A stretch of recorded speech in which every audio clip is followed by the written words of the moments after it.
Hello everyone, my name is Kian Moses, and welcome back to another analysis of a poem. However, it's not a poem, apparently it's a song. Go Lovely Rose by Edmund.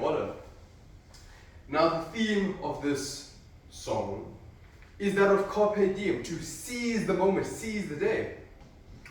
It's also about the obsession, infatuation, lust, and mortality of love. The poem has got 4 stanzas, each of 5 lines, with the following rhyme scheme of A, B, A, B, B. Gives it a very regular rhythm, a regular beat. The short lines rhyme with the short lines, and the long lines rhyme with the long lines. All of this is to say that, unlike traditional love poems, this has got a very sound structure. It's to say that this is not a traditional love poem, it's a well thought out argument. Just keep that in mind.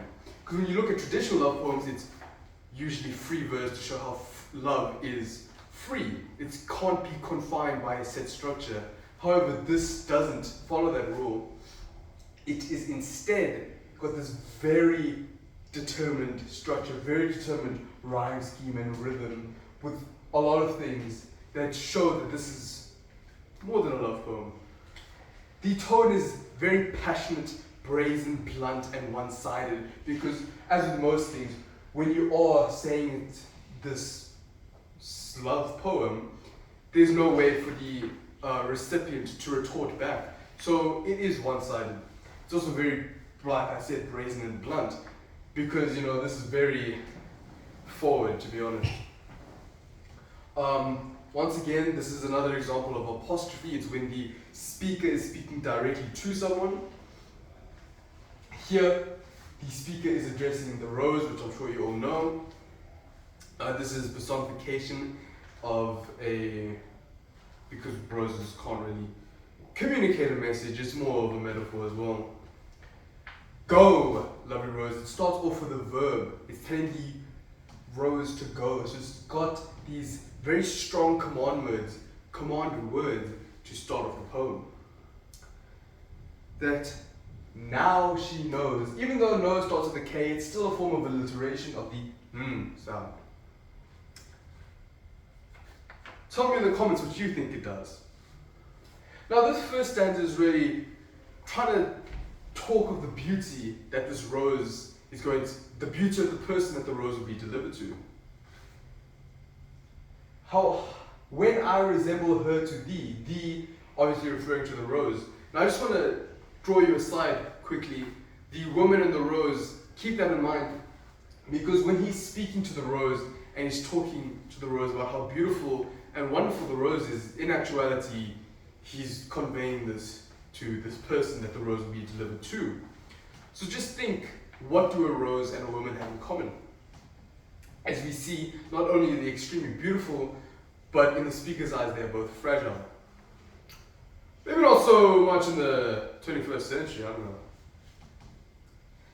The sibilance, how sweet and fair she seems to be. It's this very musical sound. It's got a very rhythmic flow to it. Once again, showing how this is very well thought out and magical. Second stanza, once again, a command, tell her. This stanza is about how the person that the rose will be delivered to shouldn't waste their beauty.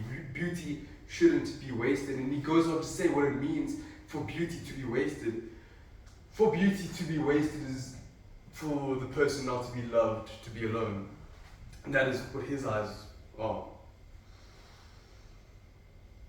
So he's saying that uncherished beauty is not beauty, because in order for something to be beautiful, it has to be loved. And he's saying, if you're not being loved by me, then you're not beautiful. Gaslighting in the 15th century, very, very ahead of its time, to be honest. Thou must have uncommended die. He's saying, because this is all in the desert. In deserts where no men abide, thou must have uncommended die. He's saying that in this desert, a rose cannot exist, clearly, because there's no water. So he's saying that you live in a world where you get no sustenance sustenance from those around you, you will die. You're not getting love from people. You're not getting love from me. So you're going to die. So love me so that you don't die, so that your beauty does not go uncherished. Third stanza. He's telling the person to be proud of their beauty. He's saying that there's no value in hidden beauty. If you're not in the spotlight, you're not beautiful and therefore you're nothing. Bid her come forth. Rose, please tell her to come to me. Suffer herself to be desired. Very interesting choice of words. Suffer herself to be desired. You're suffering from love. Think about that. It's a juxtaposition of ideas, this idea of suffrage and love. And not blush to be admired. Don't be embarrassed that you're beautiful. Then die! Exclamation mark, caesura. Dramatic pause in the middle of the line due to what? Punctuation, thank you. That she, the common fate, death, common, everyone experiences it, of all things rare, rare being that of a rose and rare being her. Rare, it's another way that both the rose and her have in common amongst their beauty and other things. May read in thee, to come to terms with the fact that, his terms, to be honest with you, how small a part of time they share. Now, what the reader is trying to put in the last few lines is how the speaker is addressing someone of, it's about the mortality, that they're eventually going to die. And that is so wonderful, sweet and fair.